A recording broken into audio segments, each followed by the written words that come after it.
పరమశివుడు తన ధనస్సుని దేవరాతుడని ఆయనకి ఇచ్చాడు.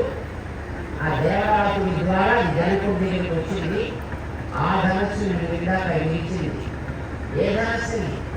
ఆ వేళ స్తంభించిపోయే ధనస్సు ఏదో దాన్ని విరిచావయా అదే పెద్ద గొప్పది అనుకుంటున్నావు.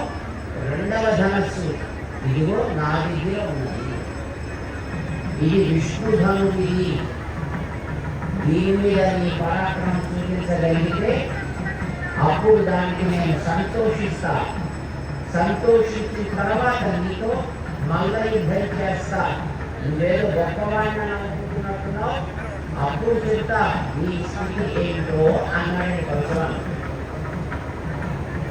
ఈ మాట వినేటప్పుడు రాముడికి కొంచెం డిస్కంఫర్ట్ అయింది. సుఖత అనిపించలే. మహర్షే పరశురామ, మా విశ్వామిత్రుడి యొక్క మిత్రుడవు, నువ్వు కూడా బ్రాహ్మణోత్తముడు, అందుకోసం నిన్ను నేను గౌరవిస్తున్నా. లేకపోతే ఈ పాటికే నీకు సమాధానం చెప్పుకునే